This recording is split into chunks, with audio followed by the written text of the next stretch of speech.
तो hello hello भाई, स्वागत है आपका। आज के नए टॉपिक में हम पढ़ने जा रहे हैं इकोनॉमिक्स का नया टॉपिक, जो कि है अल्प विकसित अर्थव्यवस्था में मौद्रिक नीति का अर्थ एवं उद्देश्यों की विवेचना करना। ठीक है, अल्प विकसित जो अर्थव्यवस्था होती है उसमें मौद्रिक नीति के अर्थ की और उद्देश्यों की विवेचना करना, ये हम लोग का आज का टॉपिक है। और ये आज के टॉपिक बहुत ज्यादा इंपॉर्टेंट है। बहुत बार ईयर्स में, बहुत सालों में ये रिपीट हुआ है, तो आप पढ़ के जाना के लिए। चलिए शुरू करते हैं इसके बारे में। तो ये क्वेश्चन आप कैसे शुरू करोगे, परिचय डालोगे और शुरू कर दोगे लिखना। अल्प विकसित अर्थव्यवस्था जो है, अंडर डेवलप्ड इकोनॉमी जिसे कहते हैं, वे अर्थव्यवस्थाएं होती हैं जो विकास के प्रारंभिक चरण में होती हैं। जो क्या होती हैं? विकास के प्रारंभिक चरण में होती हैं, जिनमें सामान्यतः बुनियादी ढांचे, तकनीकी क्षमता, सामाजिक कल्याण के स्तर में कमी होती है। तो अल्प विकसित अर्थव्यवस्थाएं क्या होती हैं? वे अर्थव्यवस्थाएं होती हैं जो विकास के प्रारंभिक चरण में होती हैं, जो विकास की क्या होती हैं? शुरुआती चरण में होती हैं, जिनमें सामान्यतः क्या होता है? बुनियादी ढांचे, तकनीकी क्षमता, सामाजिक कल्याण के स्तर में क्या होती है? कमी होती है। इन देशों में आर्थिक संकट, बेरोजगारी, गरीबी, असमानता जैसी क्या होती हैं? समस्याएं आम होती हैं। इन देशों में क्या होता है? जो आर्थिक संकट, बेरोजगारी और जो गरीबी, असमानता जैसी जो समस्याएं होती हैं, बहुत ज्यादा आम होती हैं, नॉर्मल होती हैं। ऐसे में जो मौद्रिक नीति होती है, मॉनेटरी पॉलिसी होती है, उसका कार्य क्या होता है? इन समस्याओं को नियंत्रित करना और आर्थिक विकास को बढ़ावा देना। और मॉनेटरी पॉलिसी का इसमें क्या होता है? इसी समस्याओं को दूर करना, इनको नियंत्रित करना और क्या करना? इकोनॉमिक ग्रोथ को बढ़ावा देना। ठीक है, तो ये क्या होता है?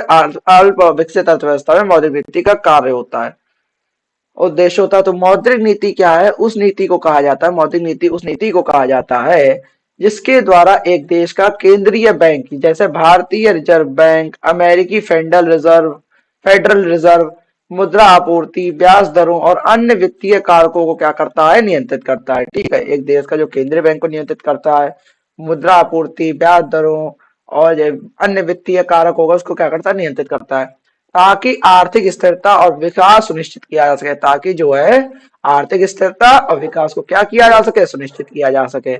अल्प विकसित अर्थव्यवस्था में क्या होता है? मौद्रिक नीति के उद्देश्य और प्रभाव विशेष रूप से महत्वपूर्ण होते हैं। जो अल्प विकसित अर्थव्यवस्था होती है उसमें जो मौद्रिक नीति के उद्देश्य होगा, जो प्रभाव होते हैं, वो विशेष रूप से क्या होते हैं? अत्यधिक महत्वपूर्ण होते हैं, क्योंकि यह देशों के विकास के लिए क्या होती है? आवश्यक आर्थिक स्थिरता को प्रोत्साहन प्रदान कर सकते हैं। तो ये क्या करता है? क्योंकि ये देशों के विकास के लिए आवश्यक आर्थिक स्थिरता और प्रोत्साहन प्रदान कर सकते हैं। आगे देखते हैं मौद्रिक नीति के मुख्य घटक कौन कौन से होते हैं। मौद्रिक नीति के मुख्य घटक तो वो क्या है? मौद्रिक नीति के मुख्य मुख्य घटक: मुद्रास्फीति नियंत्रण। मुद्रास्फीति नियंत्रण यानी कि इन्फ्लेशन कंट्रोल। मौद्रिक नीति का मुख्य उद्देश्य क्या होता है? मुद्रास्फीति को नियंत्रित करना है। मौद्रिक नीति का मुख्य उद्देश्य क्या है? मुद्रास्फीति को नियंत्रित करना है। जब मुद्रास्फीति बहुत अधिक होती है, जब मुद्रास्फीति क्या होती है? बहुत अधिक होती है, तो यह लोगों की क्रय शक्ति को घटा देती है। तो यह क्या करती है? लोगों की क्रय शक्ति को घटा देती है और इससे आर्थिक असंतुलन पैदा होता है। इससे क्या होता है? आर्थिक असंतुलन पैदा होता है। मौद्रिक नीति का मुख्य उद्देश्य क्या होता है? मौद्रिक नीति का मुख्य उद्देश्य मुद्रास्फीति को नियंत्रित करना है। मुद्रास्फीति को क्या करना है? नियंत्रित करना है, यानी कि कंट्रोल करना है, इन्फ्लेशन को कंट्रोल करना है। और जब मुद्रास्फीति क्या होती है? बहुत अधिक होती है। जब मुद्रास्फीति क्या होती है? बहुत अधिक होती है, तो यह लोगों की क्रय शक्ति को घटा देती है और इससे क्या होता है? आर्थिक असंतुलन पैदा होता है। ठीक है, आगे देखते हैं। तो कह रहा केंद्रीय बैंक ब्याज दरों और मुद्रा आपूर्ति को नियंत्रित करके क्या होता है? मुद्रास्फीति पर काबू पाने का क्या किया जाता है? प्रयास करता है। मतलब प्रयास करते हैं क्या? केंद्रीय बैंक ब्याज दरों और मुद्रा आपूर्ति को नियंत्रित करके मुद्रास्फीति पर काबू पाने का क्या किया जाता है? प्रयास किया जाता है या करता है। ब्याज दरों का निर्माण, ब्याज दरों का निर्धारण निर्धारण कैसे होता है? Interest rate management. तो वो कैसे होता है? केंद्रीय बैंक ब्याज दरों के माध्यम से बैंकों के बीच उधारी की लागत को नियंत्रित करता है। जो केंद्रीय बैंक होता है वो ब्याज दरों के माध्यम से क्या करता है? बैंकों के बीच क्या करता है? उधारी की लागत को नियंत्रित करता है। कम ब्याज दरें क्या होती हैं? उपभोक्ताओं और व्यवसायों को उधार लेने और खर्च करने के लिए क्या करती हैं? प्रेरित करती हैं, जिससे आर्थिक गतिविधियां बढ़ती है। इससे क्या होता है? आर्थिक गतिविधियां बढ़ती हैं।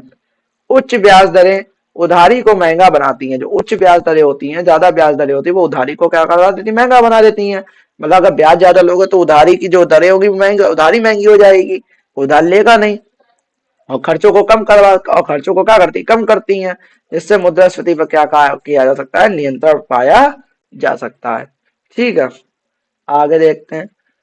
मुद्रा आपूर्ति का नियंत्रण, मुद्रा आपूर्ति का नियंत्रण करता है, मनी सप्लाई कंट्रोल पे करती है, मुद्रास्फीति उद्देश्य है, ठीक है, कार्य करती है। तो केंद्रीय बैंक मुद्रा आपूर्ति को क्या करता है, नियंत्रित करने के लिए खुला बाजार संचालन यानी कि ओपन मार्केट जो ऑपरेशंस होते हैं, खुले बाजार संचालन, open market operation, reserve rate, पुनर्विद्ध दर जैसी तकनीकों का उपयोग करता है। अधिक मुद्रा आपूर्ति से क्या करता है, मुद्रास्फीति बढ़ सकती है, जबकि कम मुद्रा आपूर्ति से आर्थिक गतिविधियां घट सकती हैं, ठीक है।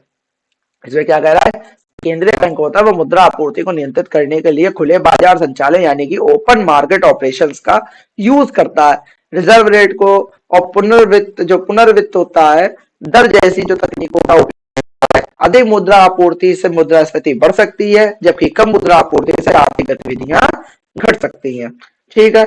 आगे आते हैं तो अल्प विकसित अर्थव्यवस्थाओं में, जो अल्प विकसित अर्थव्यवस्था है उसमें मौद्रिक नीति के क्या उद्देश्य हैं, पढ़ते हैं भाई क्या है उद्देश्य मौद्रिक नीति का।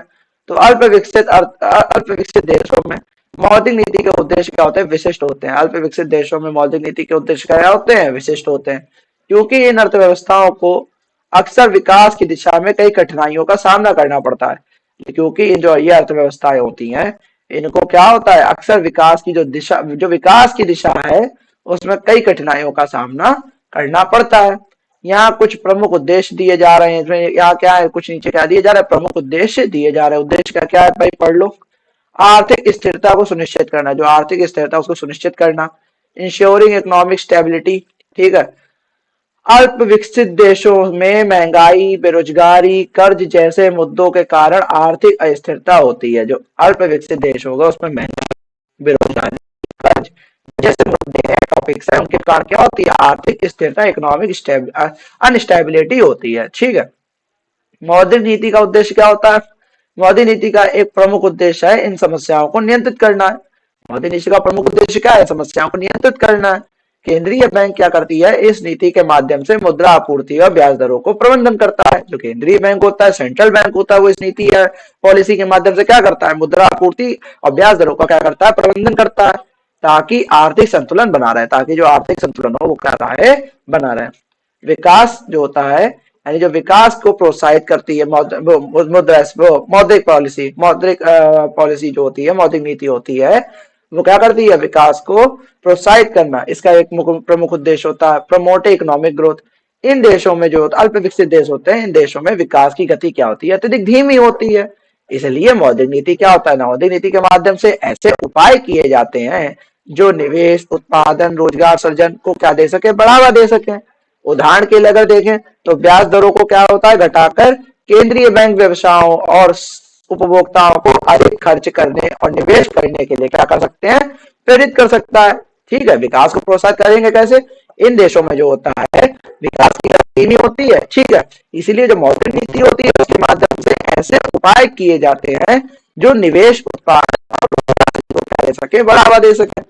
उदाहरण के लिए अगर देखें तो ब्याज दरों को क्या करते हैं, घटाकर केंद्रीय बैंक क्या करती है, व्यवसायों और उपभोक्ताओं को अधिक खर्च करने के और निवेश करने के लिए क्या करती है, प्रेरित कर सकती है या प्रेरित कर सकता है, होती है, ठीक है। मुद्रास्फीति को नियंत्रित करना इसका प्रमुख उद्देश्य होता है, क्या करना, मुद्रास्फीति को नियंत्रित करना और कंट्रोलिंग इन्फ्लेशन। भाई देख लो, जो विकासशील देशों में यदि मुद्रास्फीति उच्च हो, अगर जो विकासशील देश हैं उसमें अगर मुद्रास्फीति क्या हो, उच्च, इन्फ्लेशन बहुत ज्यादा हो, तो यह विशेष रूप से गरीबों के लिए समस्याएं पैदा कर सकती है। विशेष रूप से क्या कर सकती है, गरीबों के लिए समस्याएं पैदा कर सकती है। उच्च मुद्रास्फीति से आवश्यक वस्तुएं क्या हो जाती हैं, महंगी हो जाती हैं। ज्यादा मुद्रास्फीति, इन्फ्लेशन होगा तो जो आवश्यक या जरूरतमंद जो वस्तुएं होती है क्या हो जाती हैं, महंगी हो जाती हैं, और जीवन यापन क्या हो जाता है, कठिन हो जाता है। जीवन यापन क्या हो जाता है, कठिन हो जाता है। मौद्रिक नीति के माध्यम से, जो मौद्रिक नीति है उसके माध्यम से क्या होता है, मौद्रिक नीति के माध्यम से केंद्रीय बैंक मुद्रास्फीति को क्या करते प्रयास करती है, नियंत्रित करने का प्रयास करता है। जो मौद्रिक नीति है उसके माध्यम से क्या होता है, केंद्रीय बैंक मुद्रास्फीति को नियंत्रित करने का प्रयास करता है, जिससे स्थिर मूल्य व्यवस्था बनाए रखी जाती है। जिससे क्या होता है, स्थिर मूल्य व्यवस्था बनाए रखी जाती है। बेरोजगारी में कमी लाना भी इसका प्रमुख उद्देश्य होता है, यानी कि रिड्यूसिंग अनएम्प्लॉयमेंट। अल्प विकसित देशों में बेरोजगारी की दर आमतौर पर अधिक होती है। जो अल्प विकसित देश होते हैं उनमें बेरोजगारी की दर क्या होती है, आमतौर पर अधिक ही होती है, ज्यादा ही होती है, जाहिर सी बात है। मौद्रिक नीति को क्या करता है, रोजगार सृजन के उद्देश्यों के लिए क्या किया जाता है, उपयोग किया जाता है। जो मौद्रिक नीति का रोजगार सृजन के लिए, रोजगार देने के लिए, रोजगार पैदा करने के लिए क्या किया जाता है, उपयोग किया जाता है, जा सकता है। उदाहरण के लिए क्या है, ब्याज दरों में कटौती करने से व्यवसायों को नए निवेश करने और कर्मचारियों की आवश्यकताएं बढ़ाने में मदद मिल सकती है। ठीक है, उदाहरण के लिए जब ब्याज दरों में अगर कटौती कर दें तो उससे क्या होगा, व्यवसाय होगा, उसमें नए निवेश करने और जो कर्मचारियों की आवश्यकता बढ़ाने में क्या हो सकती है, मदद मिल सकती है। समानता और समावेशिता क्या होता है, समानता और समावेशिता, समानता समावेशिता में यानी प्रमोटिंग इंक्लूसिविटी और इक्वलिटी। अल्प विकसित जो अर्थव्यवस्थाओं में सामाजिक और आर्थिक असमानताएं अधिक होती हैं। अल्प विकसित अर्थव्यवस्था में क्या होती हैं, सामाजिक और आर्थिक असमानताएं क्या होती हैं, बहुत ज्यादा अधिक होती हैं। मौद्रिक नीति के माध्यम से गरीबी उन्मूलन, सामाजिक समावेशन और आर्थिक अवसरों को बढ़ावा देने के उद्देश्य से कुछ विशेष कार्यक्रम क्या किए जाते हैं, चलाए जा सकते हैं। ठीक है, आगे आते हैं। आगे कह रहा है कि विनिमय जो दर होती है उसका नियंत्रण करना, एक्सचेंज रेट मैनेजमेंट। अल्प विकसित देशों में विनिमय दरों में उतार चढ़ाव से आर्थिक अस्थिरता पैदा हो सकती है। जो अल्प विकसित देश हो गए, जो अल्प विकसित देशों में क्या होता है, विनिमय दरों में उतार चढ़ाव से, जो विनिमय दर होती है उसमें उतार चढ़ाव से आर्थिक अस्थिरता पैदा हो सकती है। जो आर्थिक अस्थिरता है वो क्या हो सकती है, पैदा हो सकती है। केंद्रीय बैंक विदेशी मुद्रा बाजारों में हस्तक्षेप करके विनिमय दर को क्या करते हैं, विनिमय दर को स्थिर करने का क्या कर सकता है, प्रयास कर सकता है, स्थिर करने का क्या कर सकता है, प्रयास कर सकता है। इससे निर्यात बढ़ाने और विदेशी निवेश आकर्षित करने में मदद मिलती है। इससे क्या होता है, निर्यात बढ़ाने और विदेशी निवेश आकर्षित करने में क्या मिलती है, मदद मिलती है। ठीक है, आगे आते, आगे कह रहा है कि अल्प विकसित अर्थव्यवस्थाओं में मौद्रिक नीति के प्रभाव।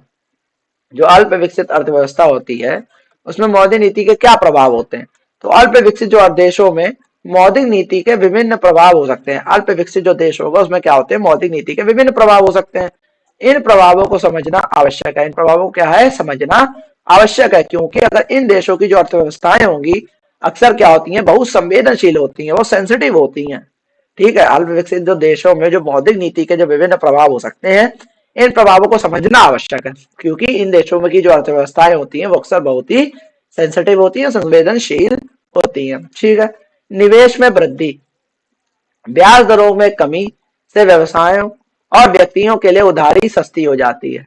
ब्याज दरों में अगर कमी कर देंगे तो व्यवसाय और जो व्यक्ति है उनके दोनों के लिए क्या होती है, उधारी सस्ती हो जाती है, जिससे निवेश बढ़ता है। जिससे क्या होता है, निवेश बढ़ता है। यह विकास के लिए महत्वपूर्ण होता है। यह क्या होता है, विकास के लिए महत्वपूर्ण होता है, क्योंकि निवेश नए उद्योगों और बुनियादी ढांचे के निर्माण में योगदान देता है। क्योंकि निवेश क्या करता है, नए उद्योग और जो बुनियादी ढांचे हो गए उन पे क्या करता है, निर्माण में उनके योगदान देता है। आगे देखते हैं, मुद्रास्फीति में कमी।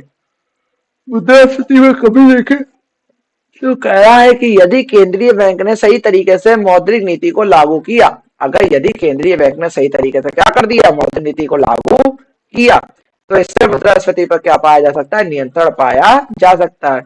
यह उपभोक्ताओं की क्रय शक्ति को बनाए रखने में मदद करता है। यह जो उपभोक्ता होते हैं उनकी क्रय शक्ति को क्या करता है, बनाए रखने में मदद करता है और आर्थिक स्थिरता सुनिश्चित करता है। और जो आर्थिक स्थिरता होती है उसे क्या करता है, सुनिश्चित करता है। विनिमय दर की स्थिरीकरण, जो विनिमय दर का स्थिरीकरण होता है वो क्या होता है, मौद्रिक नीति का उपयोग करके केंद्रीय बैंक विनिमय दर को स्थिर रखने में सक्षम हो सकता है। जो मौद्रिक नीति है उसका उपयोग क्या होता है, उसका उपयोग करके जो केंद्रीय बैंक होता है वो विनिमय दर को स्थिर रखने में क्या होता है, सक्षम हो सकता है, जिससे निर्यात को बढ़ावा मिलता है। इससे क्या होता है, निर्यात को बढ़ावा मिलता है और विदेशी निवेश आकर्षित किया जा सकता है। जो विदेशी निवेश होता है वो अपनी तरफ आकर्षित किया जा सकता है।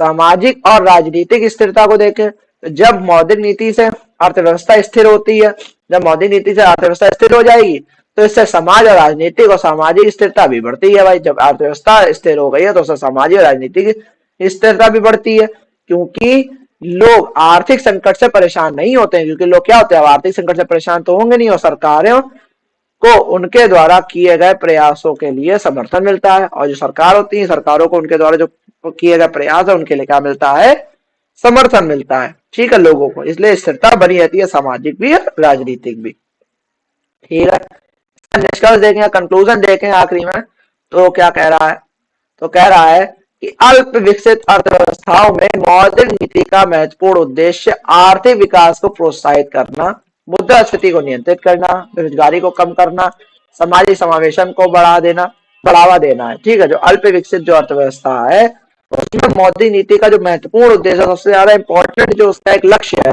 वो आर्थिक विकास को क्या करना, प्रोत्साहित करना, मुद्रास्फीति को नियंत्रित करना, बेरोजगारी को कम करना, सामाजिक समावेशन को बढ़ावा देना है। ठीक है, आगे बोल रहा है, यह नीति इन देशों के विशिष्ट आर्थिक परिस्थितियों को ध्यान में रखते हुए लागू की जाती है। तो यह जो नीति है वो इन देशों की जो विशिष्ट आर्थिक परिस्थितियां हो गई, जो इन देशों की जो आर्थिक परिस्थिति हो गई, उनको ध्यान में रखते हुए लागू की जाती है।